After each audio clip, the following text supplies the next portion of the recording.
En este relato autobiográfico, Musk nos introduce en el alma erótica de una cultura para nosotros misteriosa, en la que la vergüenza no tiene nada que ver con la sexualidad. De hecho, como dice Musk, la mojigatería no es sino una condición previa de la obscenidad. Adolf Musk. Desnudarse era lo que ella no quería. La sonrisa vertical 101. EPUB R10. UGESAN 64 9 de julio de 2014.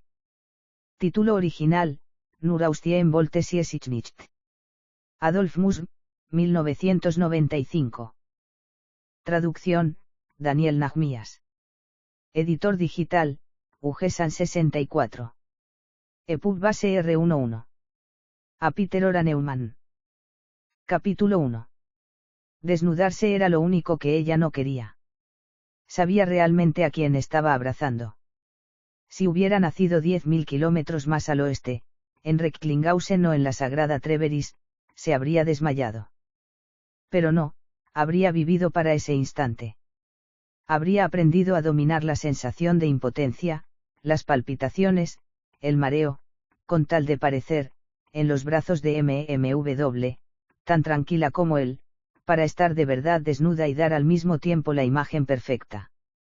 Aquí, un poco más de perfil, allí, un poco más de cabello, de vello púbico. En Japón de ninguna manera. Tendría instrucciones. La depilación no le importaría, aun cuando al principio se sintiera rara, desnuda como un bebé, o como antes de que la operasen de apendicitis. Enseñar, tranquila, la cicatriz. Has compartido una naranja con ese joven. Casi no lo conoces. Por primera vez lo observas con atención. Ahora se arrodilla delante de ti y en sus ojos ves tu alma desnuda. Es el instante de la creación. Para ese momento vuelves a crearte, una decisión importante. Tu cuerpo sale de las ropas como en un parto. Hombre y mujer vuelven a encontrarse como un solo ser.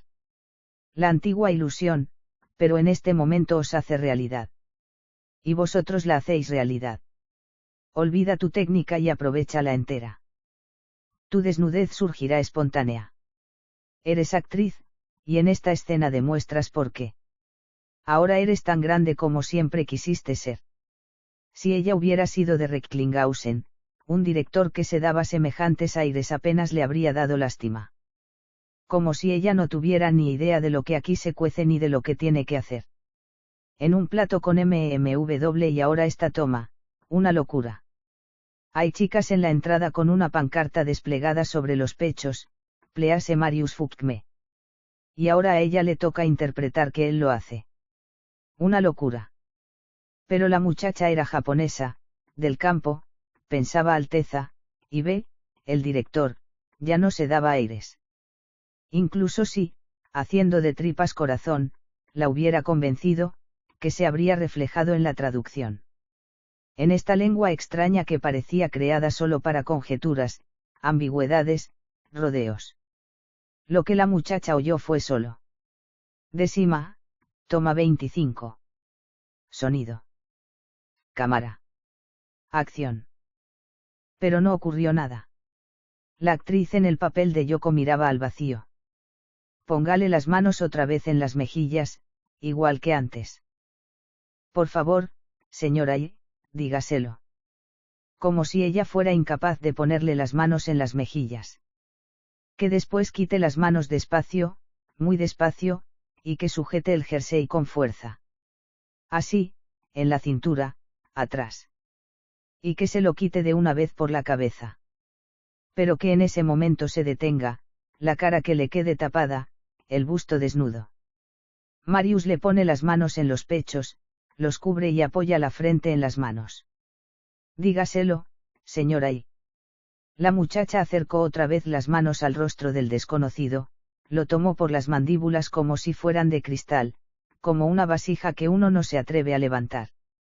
Después, inhibida, apartó las manos y se las llevó primero al regazo, luego a la rodilla, alisando la tela. Corten, dijo el director. El cámara estiró las piernas, MMW siguió arrodillado delante de su compañera, a la que, como por cortesía, aún sostenía por las caderas. Después, él también se puso de pie y relajó los hombros. Ya se habían besado. MMW había juntado los labios para tocarlos de ella mientras la actriz apretaba la barbilla contra el pecho. Un beso de niños después de la escuela dominical, Tom Sawyer y Betty Thatcher. El director tranquilo, no gruñó. Repetimos esta escena una vez más, dijo a la intérprete. Ni siquiera tiene que vérsele la cara. Pero se le ven los pechos. Preguntó la señora y. Sí, dijo B, seco, se tienen que ver, pero no mucho tiempo. Después Marius los cubre con la cabeza. La señora y se puso otra vez a tratar de convencer a la muchacha arrodillada en su cojín en medio de los tatamis, en cierto modo sola en aquel plato demasiado amplio, graciosamente empecinada. Había bajado la vista, apenas movía la cabeza mientras la agitada señora y la leccionaba, con más detalle, al parecer, que lo requerido por la ocasión. El autor del guión, que, en calidad de espectador, se mantenía al fondo de la escena, se permitió sospechar que allí se hablaba tanto solo porque la dirección admitía excusas y explicaciones. Sobre el jersey con pequeños dibujos habría que hablar, el jersey que la actriz había escogido para su gran escena de amor. La escena en sí no tenía por qué ser objeto de negociación. Si se hubiera leído el guión, sabría que en esa escena tenía en sus manos la clave de toda la película. Y ahora estaba ahí, sentada, como si no supiera de qué se trataba.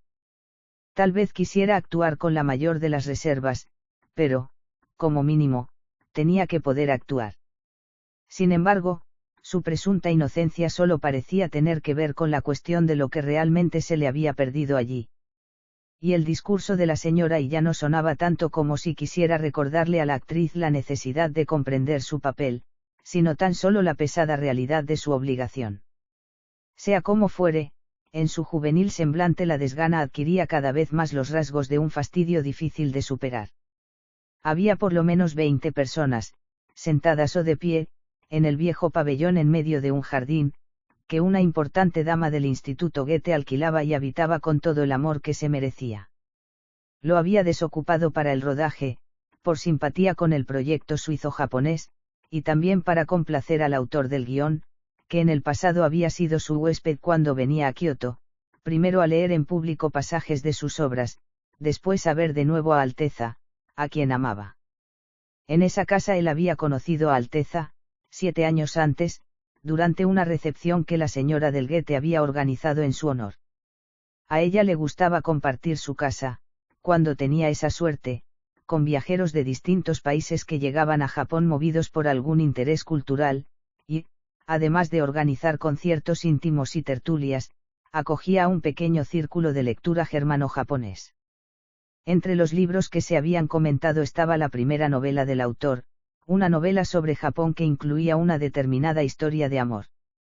A su paso por la isla, Alteza lo había interrogado a fondo sobre esa historia, porque a ella, la japonesa, le resultaba abusiva la imagen que daba de la mujer de su país, encamada en el personaje de la tal Yoko. Por entonces Alteza todavía estaba casada con un alemán que soportaba resignado los estallidos de su temperamento.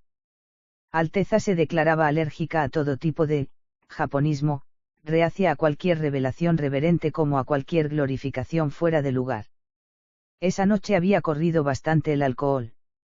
Al autor no le quedó claro qué le había hecho merecer la súbita, casi íntima, ira de Alteza. En su diario de viaje la registró como, la atolondrada. Cuando años más tarde volvieron a encontrarse en Kioto, el atolondramiento, sin prisa, pero sin pausa, se adueñó del autor. Tras vencer las considerables resistencias impuestas por dos historias diferentes, acabaron siendo una pareja, y casi como tal seguían esta vez, entre bastidores, el rodaje. Alteza solía mantenerse algo apartada de los objetos que merecían su atención, por eso ahora se situaba a la misma distancia de la escena que de su autor. Decidió que no tenía nada que ver con el filme y recalcó expresamente que no quería para ella ninguno de los papeles del reparto. Antes bien, insistió en no querer saber nada de cualquier parecido de los personajes con personas reales. En un principio, B., el director, debía haber rodado para la televisión un retrato del autor. A la vista de que el tema, Japón, pasó a ocupar una y otra vez el primer plano, y como la historia de Yoko, tratada por el autor en su primera novela, escrita hacía ya 20 años, le atraía bastante más que el trabajo que le habían encargado, el proyecto adquirió la ambiciosa silueta de un largometraje. B no conocía Japón, y el autor, unido a este país por una pasión recurrente, debía, según creía Su Alteza, seguir conociéndolo. Que director y autor abordaran el asunto con presupuestos distintos fue para ambos una bienvenida prueba de resistencia. Así fue como el autor escribió un nuevo guión, para un filme que debía llamarse Deshima, por el islote artificial que se alza frente al puerto de Nagasaki, la única abertura en el cuerpo de un país cerrado durante más de 200 años. Algo impulsó al autor a reescribir la historia de amor de Yoko. Es cierto que, en su día, el libro lo había hecho dichoso en el mercado editorial, si bien no ante su propia conciencia, y aún menos a los ojos de Alteza, que le había encomendado una dicha totalmente distinta. Por eso, lo que le interesaba era demostrarle a ella la libertad que aún respiraba su antiguo tema, y darle a este una continuidad que lo justificara. El autor creó el personaje de un director lo más distinto posible de B., el director, real, de la película. El que fuera una vez un hombre famoso, ahora tenía que haber envejecido, estar enfermo, ser un cascarrabias. El autor, haciéndole huir del bisturí de un cirujano que ya no le daba esperanzas, lo hacía viajar a Japón, donde una vez, también él, había estado a merced de una mujer. Para la que sería definitivamente su última película había juntado a toda prisa a un trasnochado grupo de seres dispersos por el mundo, dos desocupados que alguna vez habían trabajado para él de técnico de sonido y de cámara, y un joven actor que había intentado en vano abrirse las venas. A los tres les prometió el viejo una nueva vida en su película. Además, la promesa suena casi a amenaza, había de ser una película de amor, aunque para eso todavía no tuviera nada en firme. Su protagonista, el suicida frustrado, debe conocer Japón como si fuera su propia vida, y se le brindará si allí encuentra a la mujer de sus sueños. La fabulación es una construcción con la que uno puede romperse la crisma. El puente levadizo no sabe hacia dónde desciende, no sabe si hay otra orilla llamada Japón. Los fugitivos de la muerte tienen que aprender a construir con sus propios pies el suelo que pisan. Pero la pequeña estrella, el lejano ídolo que los guía, debía llamarse otra vez, como en la novela del autor primerizo, Yoko. Pues también esta pregunta exigía que se repitiese, si acaso alguien a quien solo el amor puede salvar, aún puede salvarse. Y pensar que la actriz en el papel de Yoko no se quitaba el jersey. Cuando el autor se reunió con ella por primera vez, se dijo, ¿por qué no? Una joven con un rostro amplio como una hoja en blanco, el cuerpo perfecto para el uniforme azul de colegiala que llevaba en el primer encuentro con MMW, el actor que interpretaba al suicida frustrado. El director B la había encontrado a través de una agencia, junto con las otras 4 mujeres japonesas que, de acuerdo con el guión, necesitaba para la película. Durante el rodaje en Japón, a diferencia del director ficticio, el de carne y hueso debía preocuparse por no dejar nada, o lo menos posible, al azar. Y eso ya era bastante tratándose de una película, de bajo presupuesto. B había viajado a Japón y, siguiendo las indicaciones del autor, visitó los lugares de rodaje, lo que le permitió hacerse una idea de lo impracticable de la isla para una modesta película suiza. Sin las clases particulares de la señora Y, difícilmente habría puesto pie en tierra firme. La señora Y era el hada madrina del proyecto, una japonesa que no solo chapurreaba y entendía un poco el alemán, sino que lo hablaba, un alemán exquisito, inspirado en los grandes maestros. Había estudiado literatura en Frankfurt, donde más tarde se doctoró. Allí también había tenido ocasión de contribuir en una medida no despreciable a la organización de una exposición sobre historia del cine japonés. Había conocido en persona a importantes figuras del cine de su país, entre otras a Nagisa Oshima, el imperio de los sentidos. La cinematografía japonesa carecía de secretos para ella y estaba dispuesta a compartir sus conocimientos con B. Tenía en su agenda direcciones imprescindibles y lo puso en contacto con agencias y estudios que él necesitaba para la parte del filme que transcurría en Japón. Se declaró dispuesta a hacerle de productora asociada, jefa de personal, asistenta de dirección, intérprete, troubleshooter, por supuesto, también había traducido el guión al japonés. La película se convirtió en su película, pues a ella se debían los hechos con los que B se encontró gracias a su intervención. De ese modo, y se convirtió en una realidad por derecho propio y en el más insalvable de los obstáculos que únicamente ella podría haber salvado. Los técnicos japoneses se negaron a seguir trabajando con ella ya al tercer día de rodaje. Según explicó la misma señora Y, les molestaba su competencia. ¿Cómo transmitirle precisamente a ella la obvia sospecha de que esos hombres no se sentían a gusto mandados por una mujer? En todos los lugares del rodaje ella dominaba el idioma original del filme, y lo que organizaba redundaba siempre en provecho de este.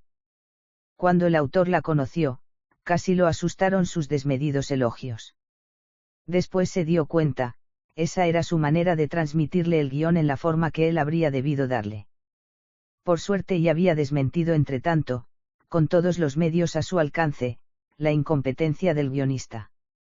Ahora bien, ese guión, enmendado y remendado por I, ya no era su criatura, pese a que Alteza quiso incitarlo a no ser tan tolerante. Un autor debe saber qué puede hacer todavía con un producto que ha dejado en manos de otros, menos que nada. Si se inmiscuye, solo puede debilitar la autoridad que se espera del director, sin salvar nada de la suya propia. Por otra parte, Beno, filmaba, un guión, lo usaba solo como base de su inspiración. Sin embargo, tampoco él quedó a salvo de la escena central. Quería mostrar a Yoko desnuda, y para eso la actriz tenía que desnudarse.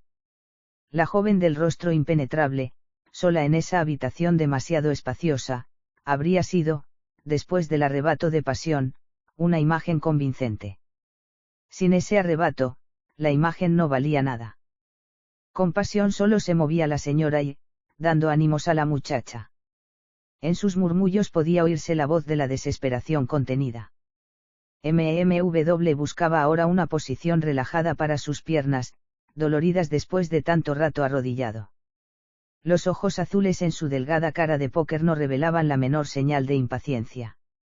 Tal vez así de vacío deba de ser un rostro en el que ha de reflejarse toda una generación de jóvenes.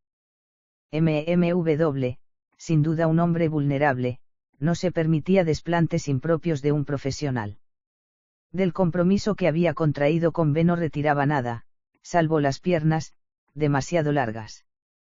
La película trataba de un malentendido entre un hombre y una mujer de dos culturas diferentes, por lo tanto, no le molestaba toparse realmente con ese malentendido en la persona de una principiante.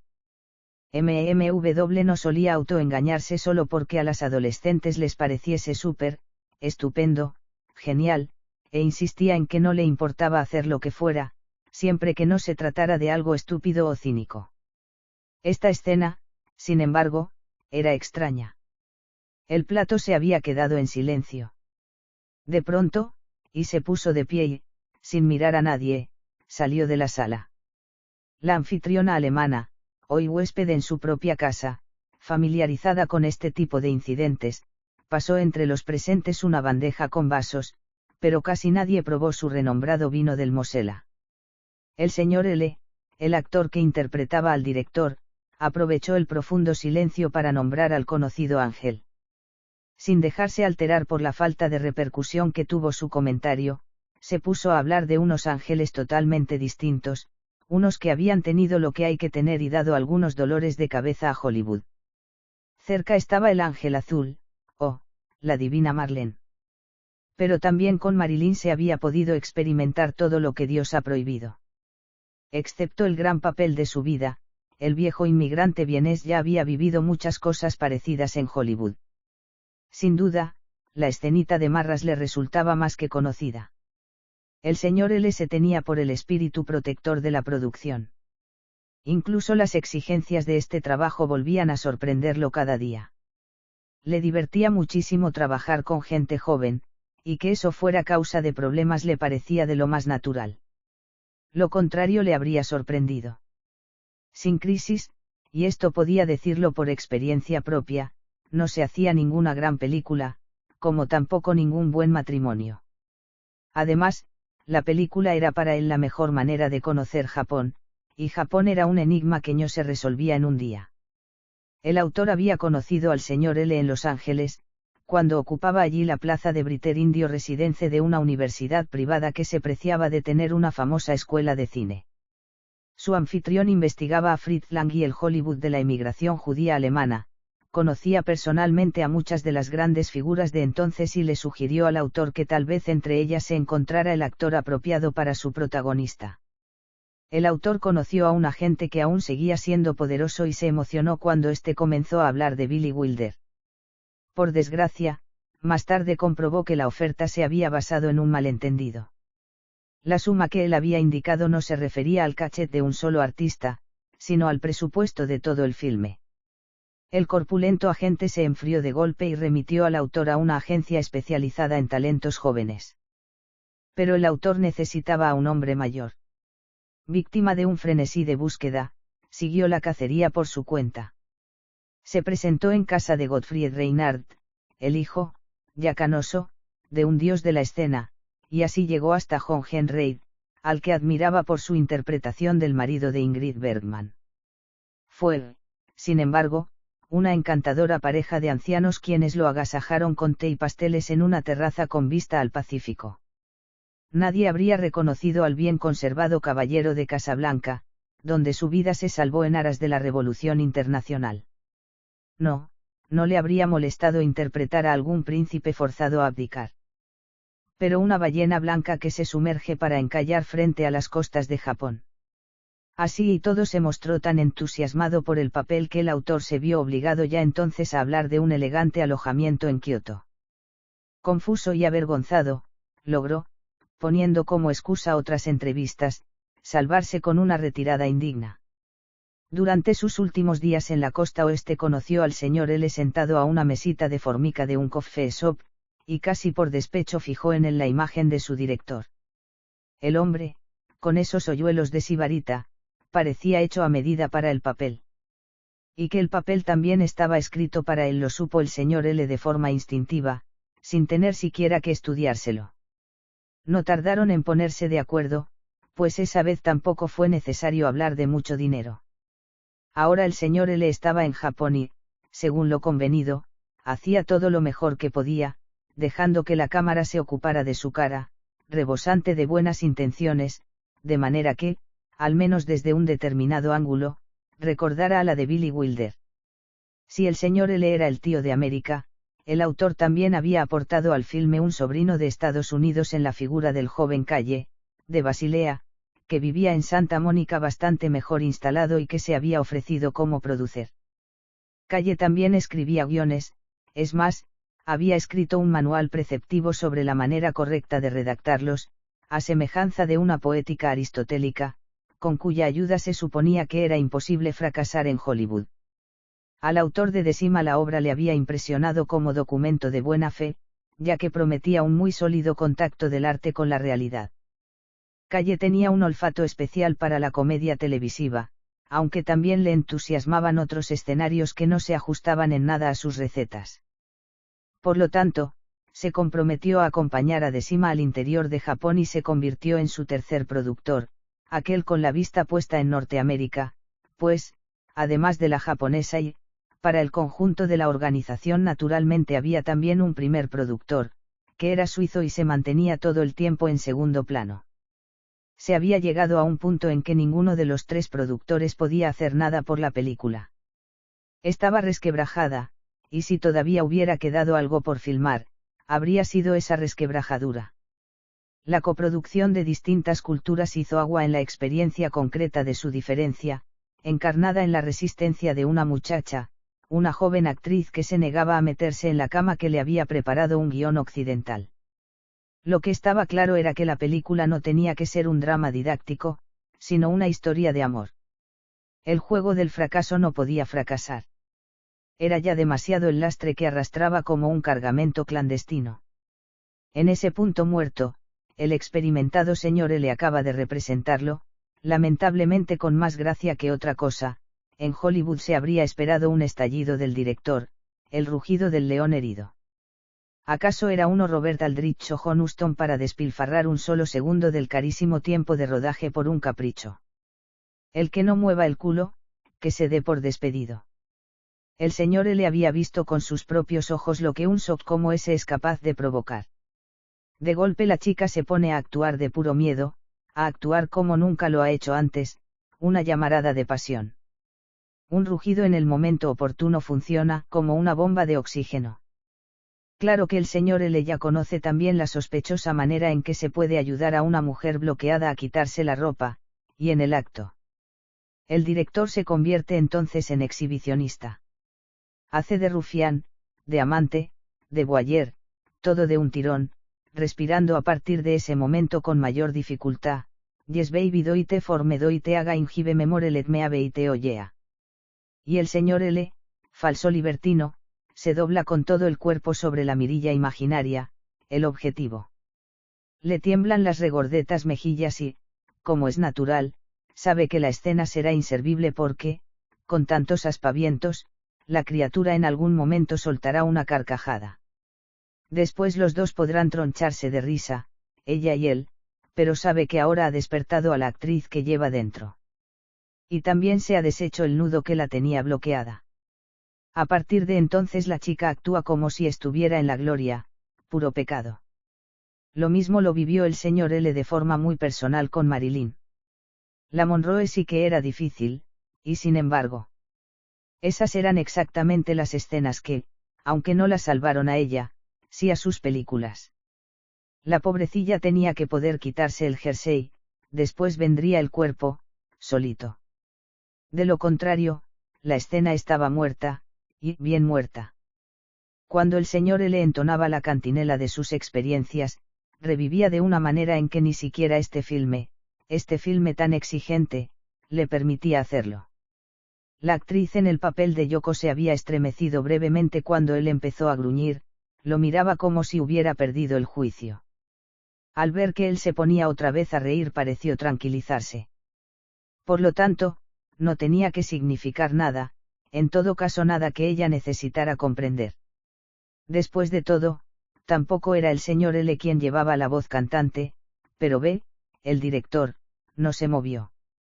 Parecía estar esperando una respuesta a su silencio, y cuando éste se volvía tan denso que casi se podía cortar, él se limitaba a seguir esperando.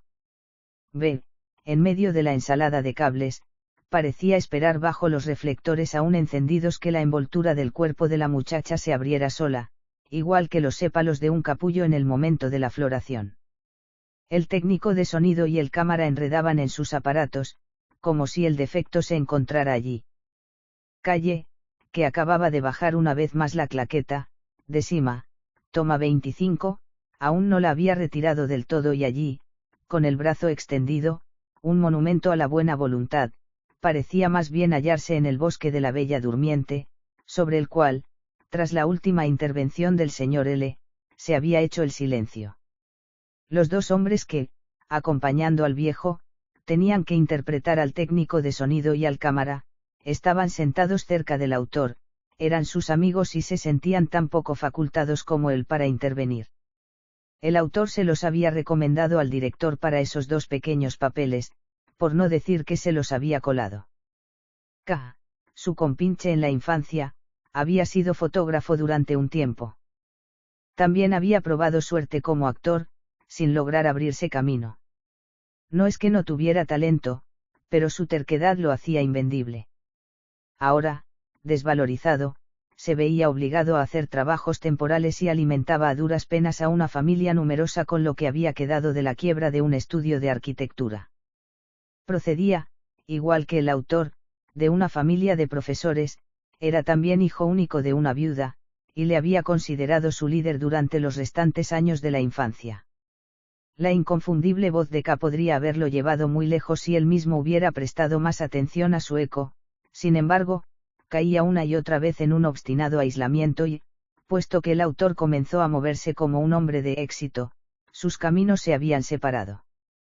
Cuando K se dejó reclutar para Decima, se parecía más, con su calva, a un monje japonés que al técnico occidental que tenía que interpretar. Aunque con la conciencia no del todo limpia, pero sí con una secreta alegría, el autor había sacado otra vez del pozo al viejo amigo perdido de vista, y si bien no lo había sacado a la luz, por lo menos lo había puesto bajo los reflectores. Quién sabe, a lo mejor estando juntos volvía a ocurrirles algo especial. En cuanto a N, el amigo más joven, los motivos para una encubierta reunión familiar no eran tan precarios. A N, que hablaba el dialecto común como el autor lo había oído de boca de su padre, lo había conocido a raíz del envío de un manuscrito, cuya supuesta publicación fue culpa de un malentendido. Es cierto que N sacó más tarde un libro de poemas, pero después de la presentación a bordo de una barca en el Rin, ocasión en la que tuvo que hacer de joven poeta e incluso tocar la guitarra, le dio de inmediato la espalda a la vida literaria. Él, que era el polo opuesto de un minusválido, dedicó su atención, libre de toda sospecha, precisamente a los minusválidos. Como maestro también descubrió que tenía más que aprender de los niños afectados por alguna enfermedad mortal que del normal ajetreo de una escuela pública. Cierta curiosidad por Japón, o simpatía por el autor, fue también lo que le hizo aceptar el pequeño papel de cámara de Decima. Él conocía mejor que nadie el texto que el guión silenciaba. N, sin hablar al principio una sola palabra de japonés, había contactado enseguida con los japoneses que trabajaban en la película, incluso con las actrices, a quienes todavía lo aproximaba la edad. Con su barba y sus magníficos rizos les recordaba a un timonel inglés del siglo XVI que en una serie mundialmente conocida, Sgun, había ido a parar a la remota isla extranjera. Hasta la actriz que interpretaba a Yoko le había enseñado a N algo de su rostro en las pausas del rodaje, tanto, que se lo tenía que tapar con la mano cada vez que soltaba una risita. Ahora, una escena de amor que debía representar ante la cámara había hecho su rostro de nuevo inaccesible. N, que no debía intervenir, guardaba silencio. En cambio, Alteza, que no era responsable de la película, se había alejado unos pasos en el jardín. En tanto que cómplice del filme, al autor no le estaba permitido seguirla. Para él, también la secuencia, que ya no quería arreglarse, estaba muerta hacía tiempo. En lo que a él se refería, la puesta en escena ya no tenía nada que ver con el olvidado original, al que solo le unían las posteriores complicaciones de su historia, el regreso de los motivos encamados en esos dos personajes. En ese guión había plasmado y cifrado sus experiencias según las reglas de su arte, aun cuando no fueran las de Calle, el productor de Norteamérica. La película era ahora propiedad de que fracasara alguna vez otro con ese tema. Abe no se lo veía más agobiado que de costumbre. No era el hombre que, filmara, un argumento, decía, y usaba la palabra igual que un arquitecto habla de construir, un notario de escriturar. ¿Acaso pensaba ya en los medios y maneras de mostrar a su actriz desnuda sin hacerle quitar el jersey por la cabeza? Al parecer ni siquiera le importaba que la señora y no estuviera a la vista. Estaba llamando por teléfono a Oshima o a Dios Padre. Estaba quejándose a la agencia o tal vez a la mismísima madre de la fierecilla. Me parecía saber que ahora solo podía confiar en sus propias habilidades como traductor. Debía de haber una solución, todo dependía de dejarse encontrar por ella. Era eso precisamente lo que unía a B con MMW. También el actor se había apoyado en la pared, los brazos cruzados. Ninguno de los dos buscaba afanosamente efectos fáciles ni se esforzaba por encontrar una salida inesperada. Tampoco querían oír hablar de pisar el acelerador. Siempre tenían algo en reserva, quizá por la tenaz desconfianza que les inspiraba su arte, pues sabían que esa desconfianza solo se atenuaba alimentándola. Cuando únicamente una agudeza puede ayudar, ya se ha perdido mucho. De sus cualidades hablaban siempre con cierto desdén, se empeñaban en no dejar que ni un golpe de suerte ni una contrariedad hicieran mella en la deportividad de su autocrítica. O había alcanzado B, por su parte, el punto en el que se distanciaba de cualquier asunto que no estuviera hecho para él. Le devolvía la escena al autor por irrepresentable. Por eso no lo miraba. Apaguen los reflectores, dijo B. Es todo por hoy. De repente el jardín iluminó el interior de la casa, era la imagen de una primavera radiante. Las azaleas y las camelias florecían sin ostentación. El puente de piedra, al final del cual se había sentado Alteza, los brazos enroscados en las rodillas, atravesaba un estanque sin agua, cantos rodados festoneados de musgo. Los pinos alzaban sus ramas con conciencia estética. Para eso los habían podado durante 3 días los jardineros, subidos a unas altas escaleras. Cuando Alteza visitó al autor en la planta alta del pabellón, donde se había armado la cama, escucharon los dos durante horas el sonido de las tijeras, cuyo manejo exigía tanta precisión como un instrumento quirúrgico. Eran, al fin y al cabo, las técnicas de la poda las que hacían parecer tan espacioso ese jardín. En nada imperaba el derroche, nada en lo que se fijara la vista resultaba superfluo. Cada penacho de agujas de pino, cada vuelo de pájaro, dibujaban la huella exacta de una nada casi absoluta elevándose a una altura sin límites. Así podría haber sido la película. De repente reapareció la señora y, sus ojos delataban que había llorado. No podía esperarse de la actriz que se desnudara, dijo, una chica tan joven. La hemos contratado como actriz, no como chica joven. ¿O no se había leído el guión? ¿Y qué pasaba con el contrato? ¿Había un contrato con la agencia? No. Era el productor suizo el que hablaba así, alguien tenía que hacerlo. Un desnudo y una debutante eran dos cosas que no se llevaban muy bien juntas. Eso era algo para una actriz con experiencia. Y para otra clase de actriz. Una actriz de esa clase no nos la habríamos podido permitir, observó el productor, secamente. Pero tampoco a él se le ocurrió recordarle a la alterada señora y su responsabilidad en ese contratiempo. Cuando se contrata a una actriz para un determinado papel, en todas partes se espera que sea capaz de interpretarlo. En Japón podía ser diferente. ¿Cómo reprenderle a la señora y el hecho de que ella sola tuviera que erigirse en defensora de la realidad japonesa frente a 20 extranjeros desprevenidos? ¿Quién puede calificar de opacos unos hechos solo porque, en su calidad de extranjero, no sabe calar en ellos, o tal vez ni siquiera los ve? La actriz en el papel de Yoko seguía sentada, inmóvil, en su alfombra. En el suave crepúsculo que había inundado el pabellón después de que se apagaran los reflectores, había vuelto a enseñar su más pura carita de ángel. Hasta ese momento, Decima había sido una película con decorados japoneses, quizás ahora, que la dejamos en un punto muerto, se convierta, por primera vez, para bien o para mal, en una película japonesa. Capítulo 2.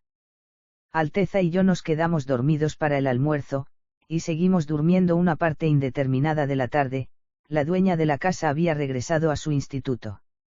No había nadie en el pabellón, en el que ya se dejaba sentir el calor del verano.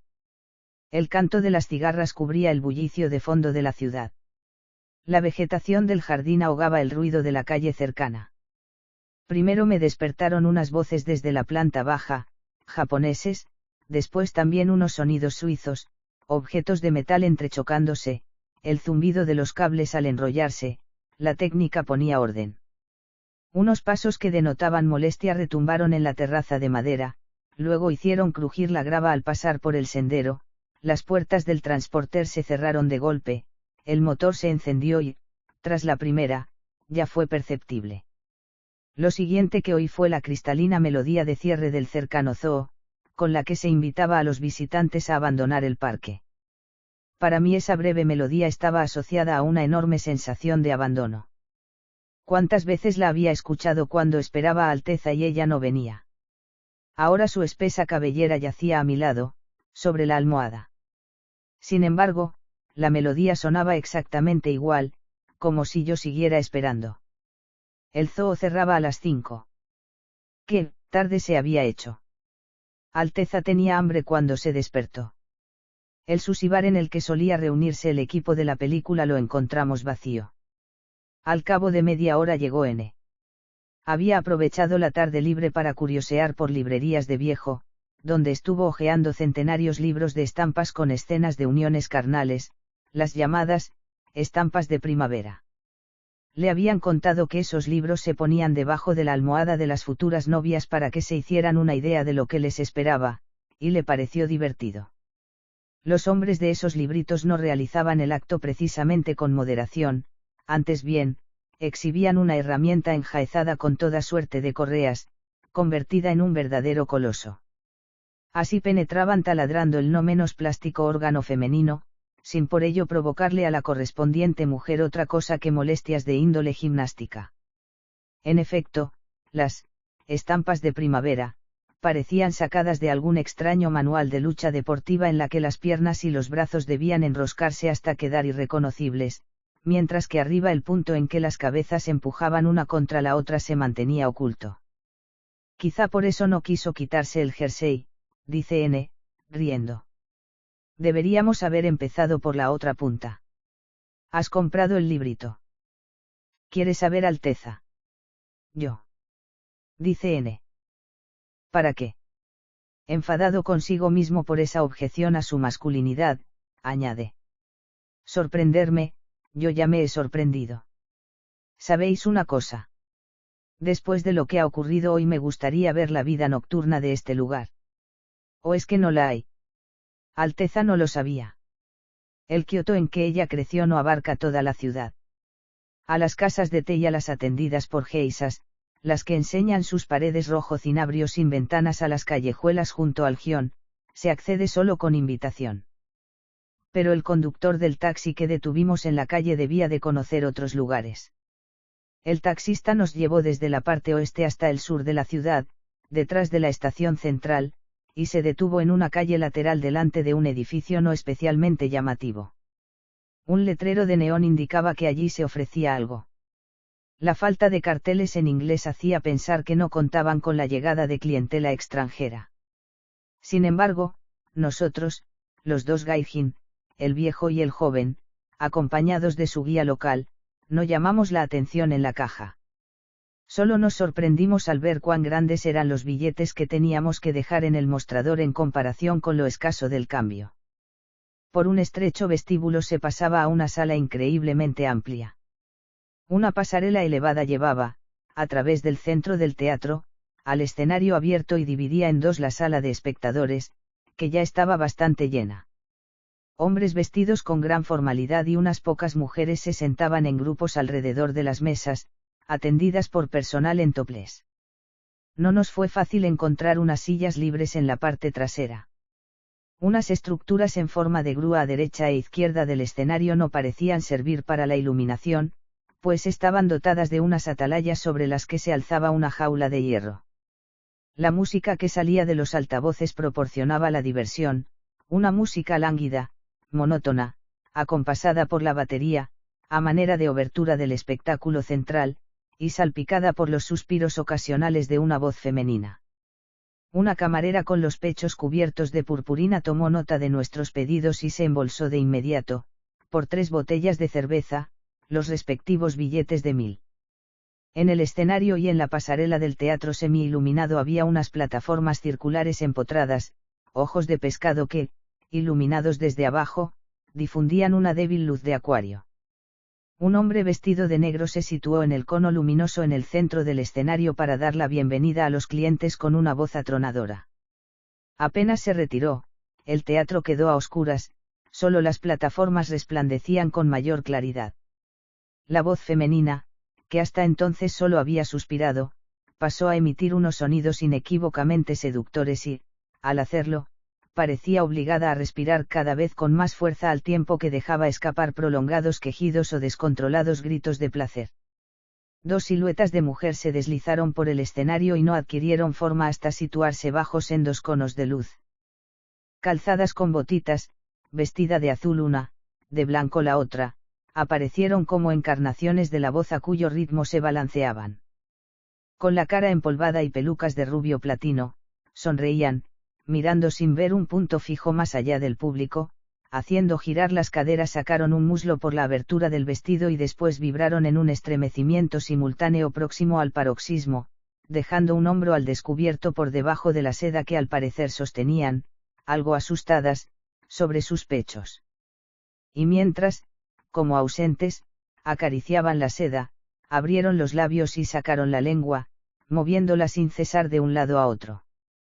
Entregadas a la voz que salía de los altavoces, comenzaron a liberarse de sus respectivas envolturas y cruzaron rápidas miradas de sincronización. Pronto solo les quedó por quitarse un liguero al cual ajustaban unas medias negras. Pero en vano tiraron de las ligas, la voz femenina, ahogada por la lujuria, les absorbía toda la fuerza de los dedos ablandándoles también los muslos, de manera que lo único que podían hacer era desistir, caer, esforzarse inútilmente por reafirmarse. De un modo espontáneo se separaron, como si las tablas del escenario hubieran aprisionado a las vencidas, y de nada les sirvió ocultar la desnudez con una mano. Pues ni uno solo de los morritos se apartaba aún de la otra boca, de la verdadera, cuyo contorno se destacaba en la oscuridad detrás de la mano protectora. Los dedos no alcanzaban a ocultarla sin tocarla, y no podían tocarla sin despertarla.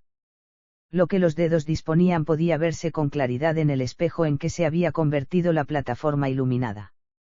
Vanamente se movían las mujeres de un lado para otro como si hubiera una manera de escapar de la brutal floración que asomaba entre sus muslos. El espejo empezaba a girar, y lo que antes se había sustraído a las miradas ahora se revelaba, desde atrás, tanto más triunfante. La voz se aproximaba, jadeante, a su irresistible punto culminante, y, cuando estalló, en un inglés maltratado, como si para todo lo auténtico del mundo solo hubiera un idioma, con una sola sacudida dejaron las mujeres fluir la última aspiración del pubis.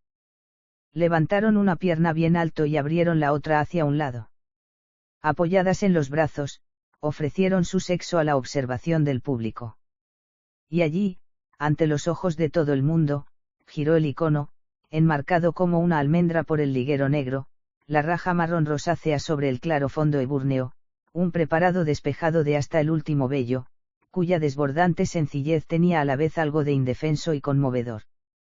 La persona en cuestión también giraba con él, como la ganadora que puede ofrecer la versión original del más notable trofeo volante, como la muchacha que en los espectáculos de variedades anuncia el próximo número y enseña una cifra muda de la que nadie piensa otra cosa que no sea precisamente, eso.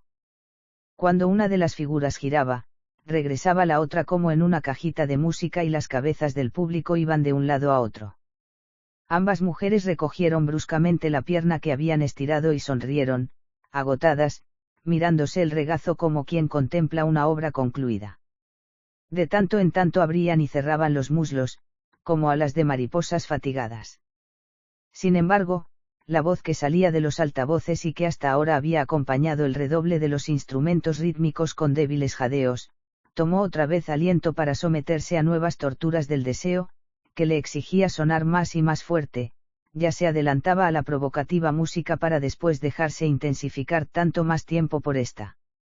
La bailarina más baja y robusta posiblemente ya no se contentaba con ofrecer su sexo inmóvil, y se puso a brincar, a agacharse y a enderezarse de golpe, señalándolo una y otra vez con el dedo con un gesto que parecía acusatorio. Después, mientras la voz proseguía implacable, intentó con todos los dedos sujetar su órgano, que a cada vuelta de la plataforma se comportaba a todas luces de una manera más salvaje. La rubia platino más alta seguía todavía cubierta con un velito rosado, pero cuando con más ímpetu lo hacía bailar sobre su pubis, menos se merecía el trocito de seda ese nombre, de repente no soportó más a ese aguafiestas, lo sujetó con fuerza y moviendo el bajo vientre como una trituradora empezó a absorberlo hasta que el trapito se sacudió entre los voraces labios como un botín a punto de perderse en el fondo del martes. La bailarina giró hasta quedar de espaldas al público y cayó de rodillas, abrió desde atrás, con la punta de los dedos, la fabulosa boca, sin saciar por ello su apetito, en su cavidad también esos dedos se convertían en golosinas que deseaban ser primero lamidas, tragadas después, antes de que pudieran asir la banderita rosada por un extremo y sacarla de las desdentadas fauces en un parto elegante que el altavoz acompañó con terribles gemidos. En la otra plataforma, el trasero, que ahora hacía su ronda, también tenía un espectáculo que ofrecer, pues se le obligaba a mostrarse al completo. 2 manos habían agarrado con fuerza las nalgas y 2 dedos estiraban hacia ambos lados primero los labios externos, después los labios internos de la vulva, separándolos tanto que se veían palpitar allí las profundidades de la vida sangrienta, la herida de la naturaleza.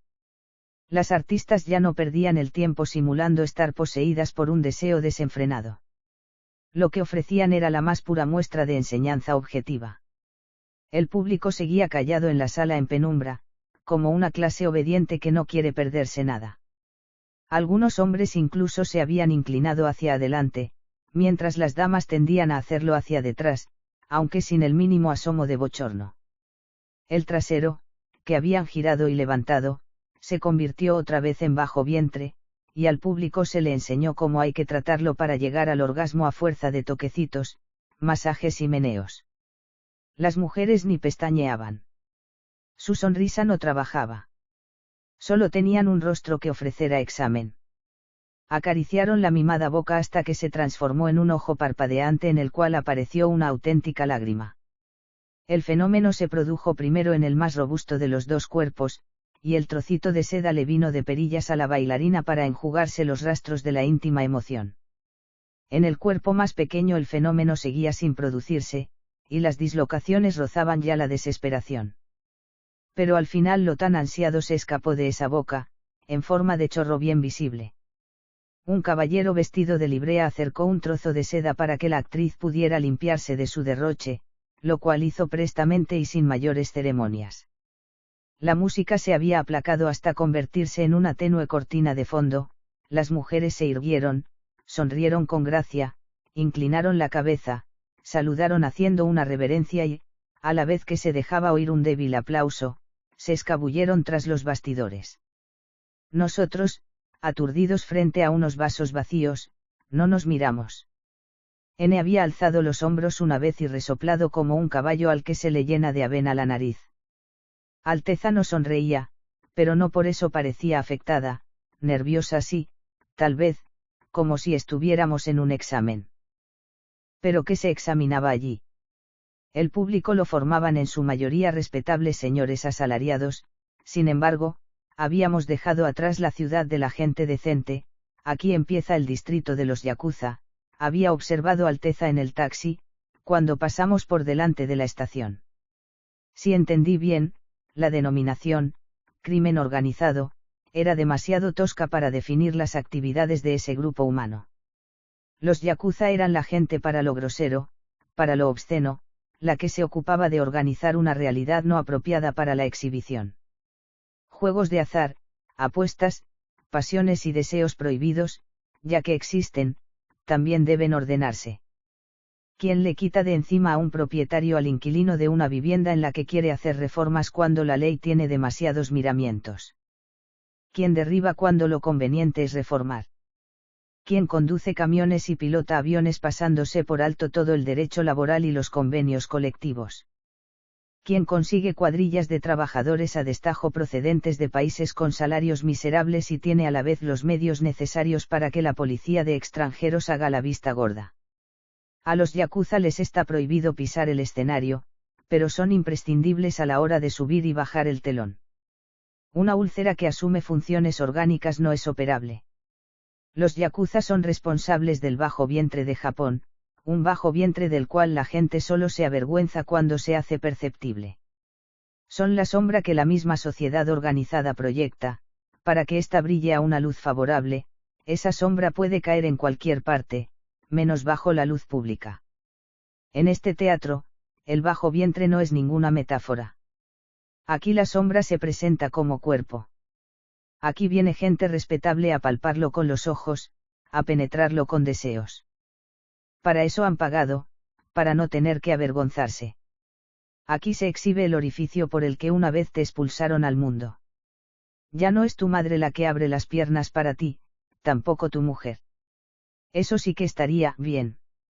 Aunque tú sabes perfectamente que no estaría tan bien, lo primero sería atroz, lo segundo, meramente legal.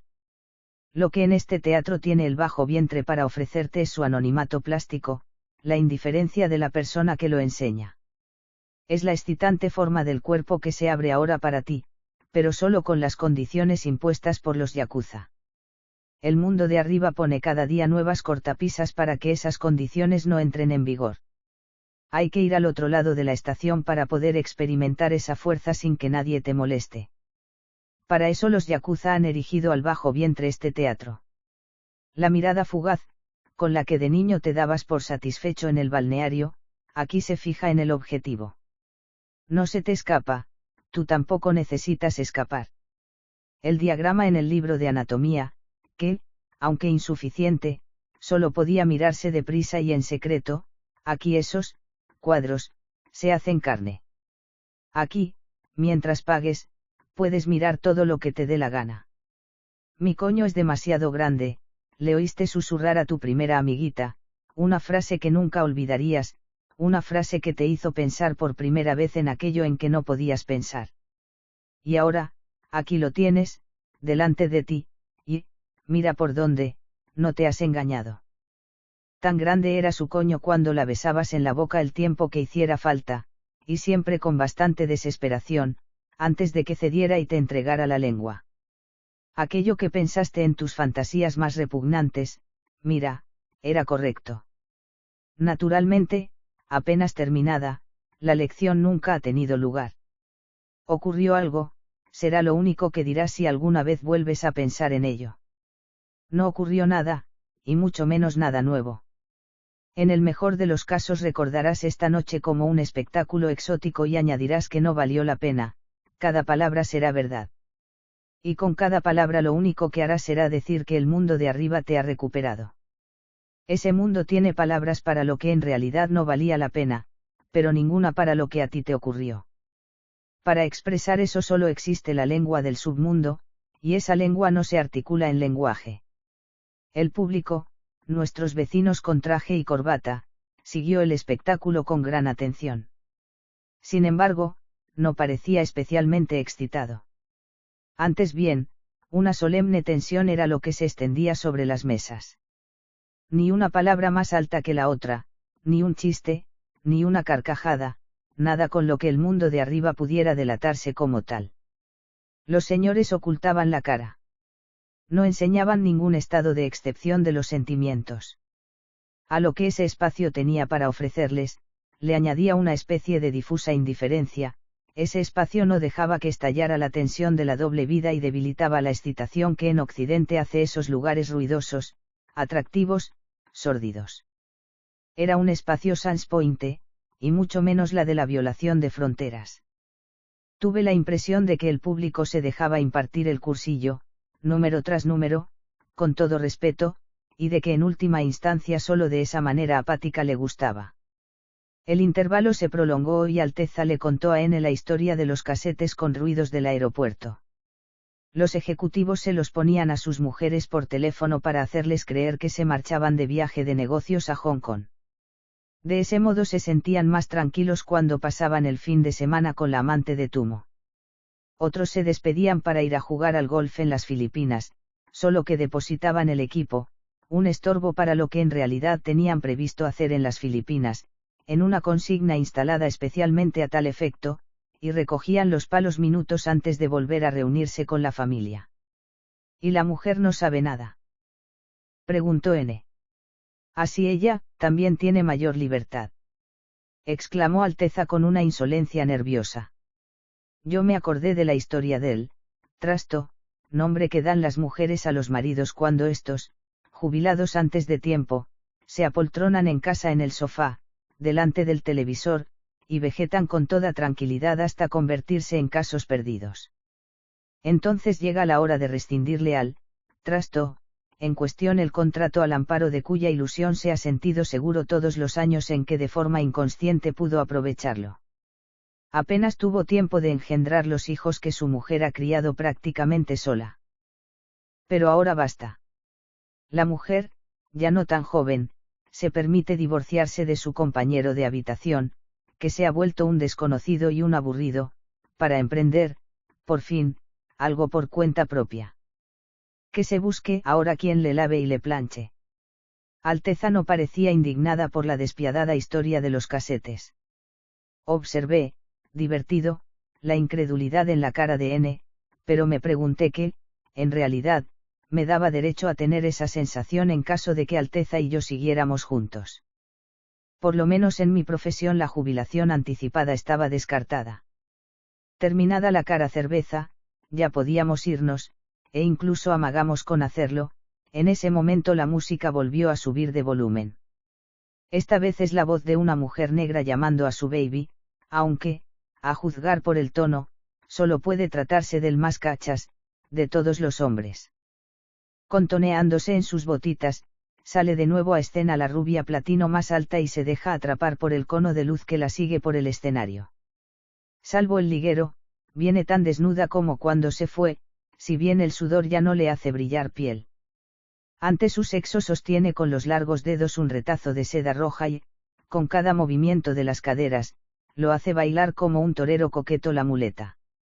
Después lo agita acercándolo a las cabezas del público, entre las cuales avanza, por la pasarela, hasta la primera plataforma, que empieza a iluminarse mientras ella se agacha dispuesta a retomar la lección en el punto exacto en que se interrumpió antes del intervalo.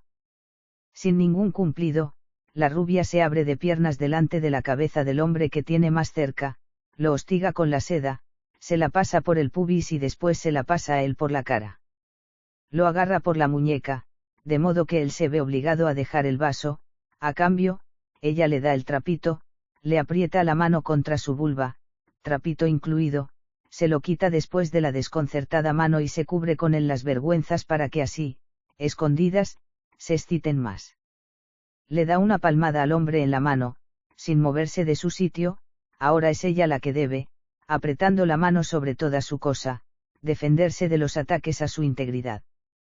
De golpe retira la tela con el mismo gesto con que se descubre un monumento el día de la inauguración. En efecto, la mano del hombre se ha animado y ojea espontáneamente en la carne abierta. En la mesa a la que sigue sentado el hombre el ambiente se ha caldeado. El grupo clava la vista en un hombre mayor serio, apoderado o jefe de personal, hasta que éste les da la señal. Entonces los jóvenes saltan de sus sillas, con los brazos aporrean un staccato y se ponen a ladrar una cantinela que suena a pito pito colorito, y que termina en un fortísimo hurra. Entre todos alzan en volandas, por encima de la barandilla de la pasarela, a un joven con gafas y grueso copete. Hay que verlo al pobre, muerto de vergüenza delante de la bailarina, que ha abandonado al primer participante y se echa hacia atrás para recibir al recién llegado con los brazos abiertos. Doite baby como on sok kite te home. Pero la cosa no funciona tan rápido. El joven tironea del cinturón, vacila, la mujer tiene que volver a enderezarse para ayudarlo mientras él se apoya en ella en busca de protección. Los pantalones se le caen solos un poquito más, después hay que seguir bajándoselos, hasta las corvas. Él está inclinado, siempre con la chaqueta puesta, mientras la corbata le bambolea alrededor de los calzoncillos azul claro. La mujer le pasa los dedos por los calzoncillos, como si tuviera que examinar la tela, antes de quitárselos de un tirón. Al hacerlo oculta el cuerpo del hombre, que ha quedado súbitamente desnudo, se aprieta contra él, sentada, mientras desde abajo le alcanzan una bandeja negra con un condón. Ella lo coloca en el miembro masculino que sostiene en la mano y masajea con disimulo, atrayendo al hombre hacia sí se echa para atrás y endereza el cuerpo de él sobre el suyo, con el otro brazo apuntala en el suelo el doble peso. Entretanto, y sin que el público lo note, la mujer ha introducido la cosa del hombre en la suya. Sea como fuere, él comienza a empujar mientras ella le sostiene la camisa sobre el trasero desnudo, le pasa el brazo libre sobre el hombro y con el otro amortigua sus avances. El plexiglas puede ser un lecho no precisamente blando. El hombre se mueve con cuidado mientras la voz femenina lo conjura a dejarse ir. Youreso God come hondo y te arder. El joven con gafas trabaja con dignidad y ni se inmuta mientras la mujer sonríe mirando al techo. El acto dura medio minuto. Después, el joven saca la cabeza como una tortuga, flexiona las rodillas, se sacude algo y parpadea por encima de las gafas, parece desahogado. Arrodillado, se cubre el miembro con la mano, pero aún tiene que esperar a que la mujer le quite el condón y lo deje caer en la bandeja con el aplomo de una enfermera en el quirófano. El hombre quiere quitarle la toallita húmeda que le han alcanzado, pero no, también tiene que aprender a secarse correctamente. Ella lo hace con rapidez, sin ponerlo en ridículo. Él ya está de pie, con sus calzoncillos celestes, se sube los pantalones y, encorvado como está, hace una reverencia. En cuanto vuelve a mezclarse con sus amigotes, todos levantan otra vez los brazos y se sortean con otro, pito pito colorito. Y el siguiente se prepara. Sin embargo, todavía no puede dar el salto, pues en el establecimiento impera el caos más absoluto. Ya hace rato que la voz que sale de los altavoces no gime en solitario. Una segunda le ha respondido, también femenina, con los mismos gorgoritos. Los gorjeos del placer son exactamente iguales a los que veníamos oyendo desde que entramos, iguales hasta en el golpe de glotis, el último interruptor de la garganta. Debe de ser, aunque retrasada un par de compases, la misma voz, que ahora se mezcla con las dos primeras como una tercera, después como una cuarta. El inconfundible crescendo se repite, pero ya lo hemos escuchado y pronto volveremos a oírlo. Mientras tanto, y con gran follón, también se han multiplicado los cuerpos femeninos en el escenario. 4, 5 mujeres con mechones de pelo de todos los colores entran saltando con sus botitas, pisando los círculos luminosos que se encienden y se apagan como en una máquina del millón. Ha estallado un griterío que no se sosiega hasta que las mujeres, cada una en su escenario giratorio, se sientan a masajearse entre los muslos con el mismo gesto extasiado. También las grúas a ambos lados del escenario se han iluminado. Las plataformas transparentes, ocupada cada una de ellas por una mujer claramente concentrada en su trabajo, descienden por encima de las cabezas del público y se detienen en la pasarela con las puertas de las jaulas abiertas de par en par. La oferta es tan impresionante que ya no es necesario echarlo a suertes. Sigue teniendo preferencia, no obstante, el enclenque jovencito que ya había sido sorteado, vacila, avanza por la pasarela hasta la jaula de la rubia Platino, que se ha movido un poco hacia atrás, con gesto infantil, sin levantar el trasero. Él ya la conoce, lo ha hecho sin mayores problemas con su colega. También a este, que se encuentra casi al alcance de nuestra mano, le bajan enseguida los pantalones. Cubren su frente gotitas de sudor, pero el miedo a salir a escena no le ha impedido tener una erección. Ahora solo le queda soportar que le coloquen la goma antes de poder desaparecer en la ya dispuesta raja. El hombre se afana con tanto ímpetu que los hombros de la mujer apenas le sirven de apoyo. Sin embargo, aun estando tan oprimida, ella no renuncia a pasarle el brazo libre por encima del hombro de la americana, relajada, como si se movieran al compás de un lento vals. La vista la deja vagar por el techo, de todo lo demás se ocupan los grititos que salen de los altavoces. Así y todo, hace rato que ya no se ven más parejas en la sala. ¿Por qué? Vaya la que se ha armado en el escenario. Los hombres, desmadrados, se lanzan al ataque como visitantes que en una feria quisieran asegurarse una cesta en la noria. También las plataformas se llenan tumultuosamente de pasajeros. Dos señores que han chocado delante de la misma jaula se quedan un segundo perplejos antes de que uno de ellos, viendo que el otro ya se ha bajado los pantalones, se decida a hacer una reverencia y regresar a su mesa. El falso coro femenino anima a los hombres sentados a las mesas a montarse en los vehículos y a las conductoras. Allí les ponen en forma los instrumentos que luego introducen para entregarse todos a la misma actividad. Claro que esta, una vez que han elevado las plataformas, puede verse, gracias al suelo transparente, desde una perspectiva desacostumbrada. Los que echados en el suelo giran despacio en círculo parecen, desde todos los ángulos, auténticos deportistas. La imagen de un entrenamiento es casi perfecta. Muchos hombres se apoyan sobre las manos, como si hicieran flexiones, para no sobrecargar abusivamente a su compañera. Es evidente que el sentimiento de grupo destruye las inhibiciones y relaja el ambiente. La escena, que se ha oscurecido de repente, cae bajo el látigo luminoso del estroboscopio, fragmentación del movimiento, congelación de las parejas durante una fracción de segundo. Después, el granizo se evapora y los impulsos luminosos coinciden con el ritmo de la música. Los pesados golpes laten con tanta indolencia que la cascada de gritos que emiten las voces femeninas hace pensar en un ataque de histeria. Tampoco los hombres, que se han multiplicado por todos los rincones, siguen el compás. Si bien se mueven al unísono, cada uno trabaja para sí, como patosos, aunque esforzados, alumnos de una escuela de baile. En la multiplicación del acto se volatiliza su realidad. Aun cuando uno sabe lo que está viendo, la imagen que recibe es cada vez más débil, una absurda sucesión de escenas que solo continúa porque un operador distraído se ha olvidado de apagar el proyector. La empresa prevé, por lo visto, la participación general del público. Es este el examen que puso tan nerviosa a Alteza. Para los extranjeros apenas se aplican las reglas del juego, pagan solo para hacer de voyeurs. A medida que va aplacándose la excitación aumenta la irritación, surge una sospecha, que hayamos recalado no en la vida nocturna, sino en una representación totalmente distinta, puesta al servicio de la fabricación de parejas humanas con la finalidad de dejarlas inutilizables.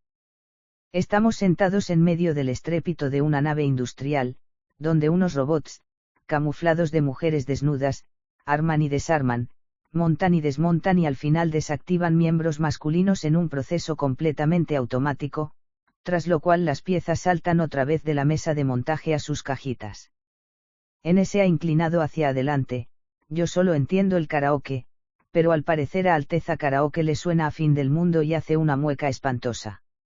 Aparte de los partidos de golf, no hay nada que odie tanto como el karaoke, esa juerga algo alcohólica que unos hombres estúpidos y unas tontorronas presumidas aprovechan para hacer de Frank o de Nancy Sinatra acompañados por una big band en CD con efectos estereofónicos, mientras pavonean sus rostros insignificantes en una pantalla de gran tamaño. En el guión no estaba previsto que la acción, apenas llegado el equipo al Japón, aterrizara en un local de karaoke, pero por una vez B fue totalmente insensible. El ingenuo acto de fingida importancia pudo con él. Pero ¿cómo comparar la imitación de una voz ajena con la arbitraria reproducción de la sexualidad utilizando el material original? La voz incorpórea que manda a los hombres al trabajo es la falsificación acústicamente perfecta del placer femenino, y el trozo de carne que sobresale del cuerpo se utiliza para crear la ilusión de que sus dueños son hombres de pelo en pecho.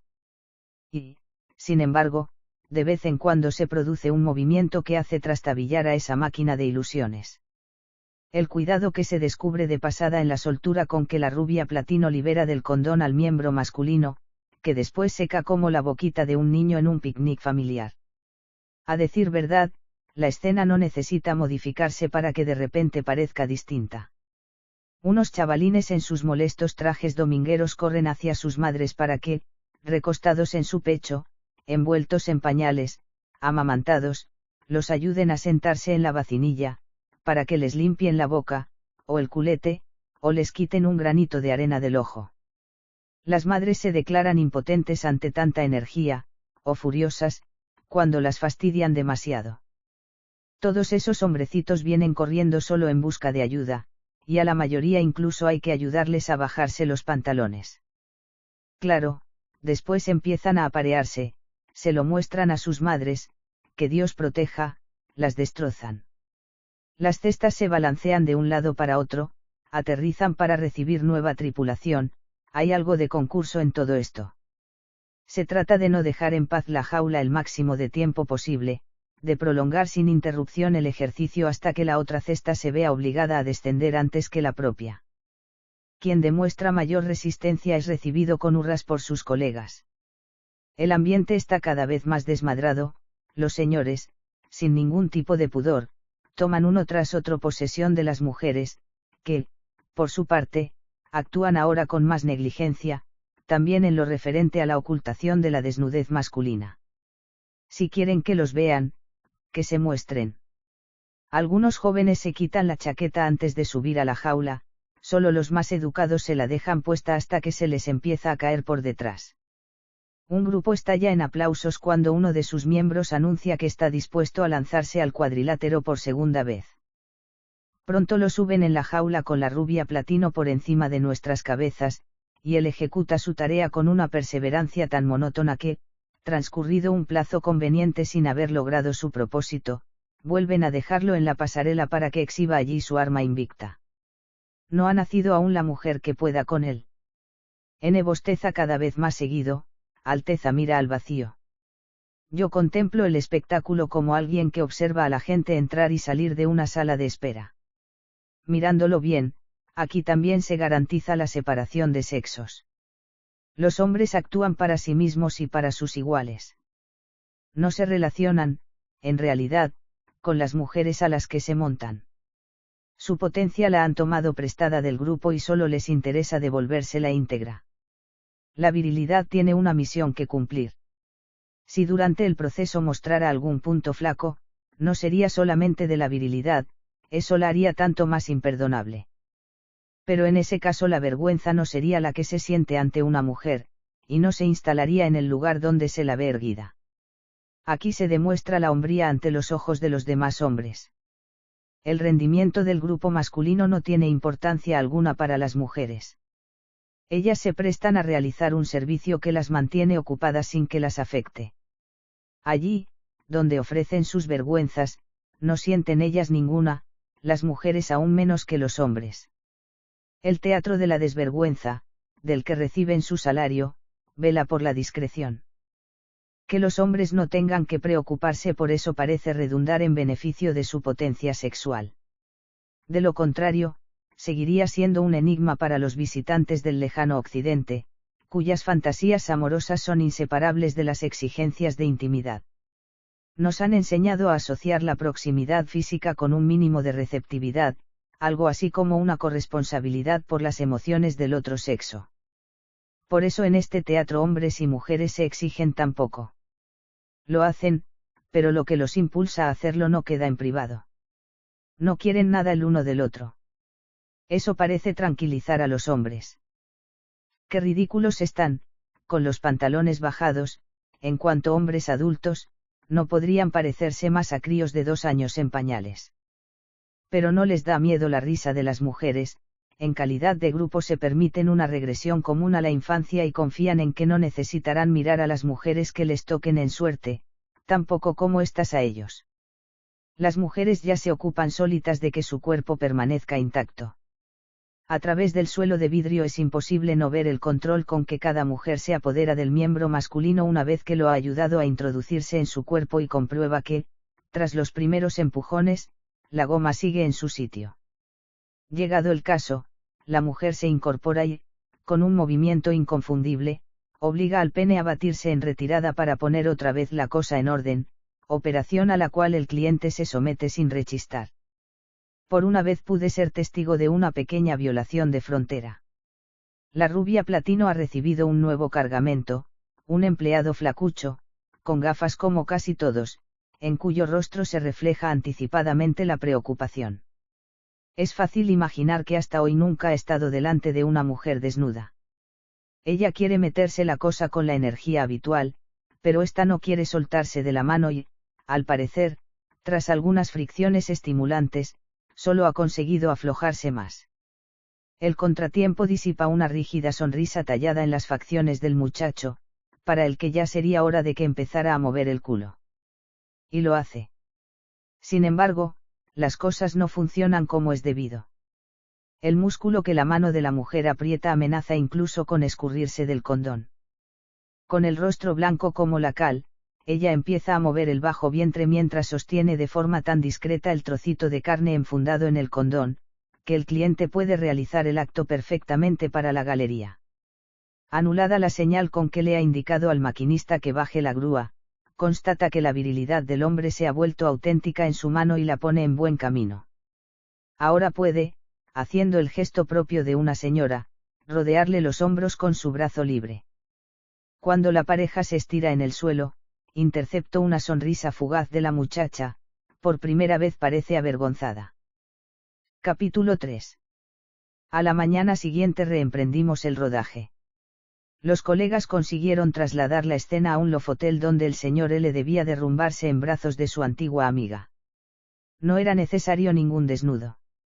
Debía bastar con la desnudez que miraba al búnker amoroso a través del grueso decorado.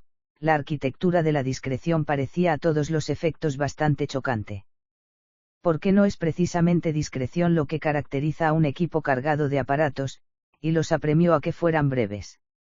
Un filme de bajo presupuesto no puede permitirse ocupar toda una mañana un castillo del Loira con 30 habitaciones, aunque nos hiciera falta una cama con dosel para filmar una agonía.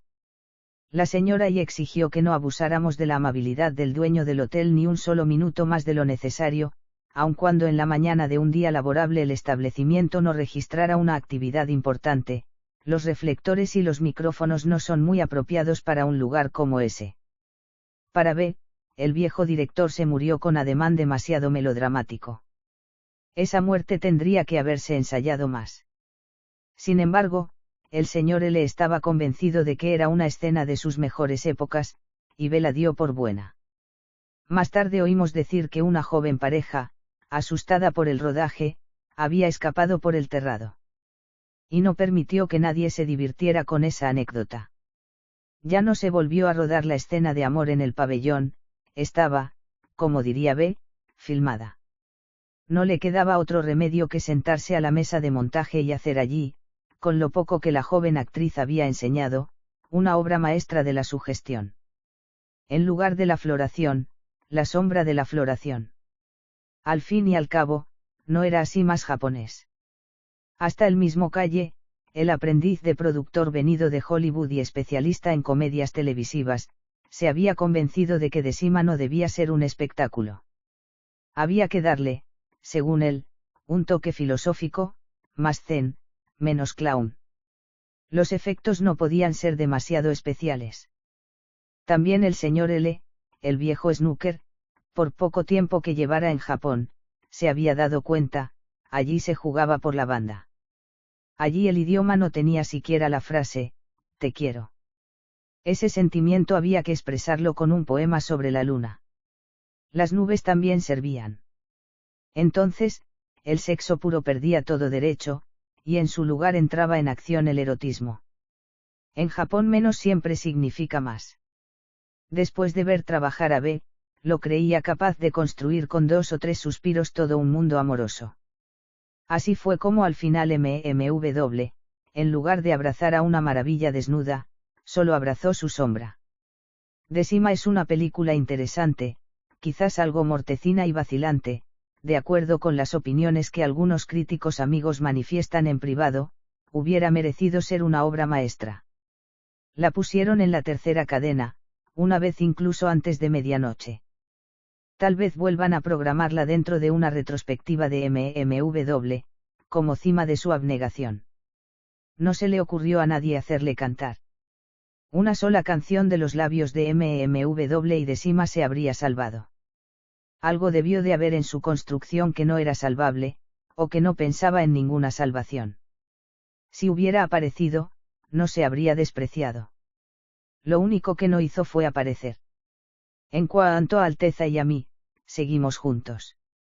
También nosotros casi hemos olvidado la película, pero hace poco, sentados en la terraza ante nuestro biotopo, el lugar se parece muchísimo al pabellón japonés en el jardín, solo que todo es más pequeño y el estanque lleva agua de verdad.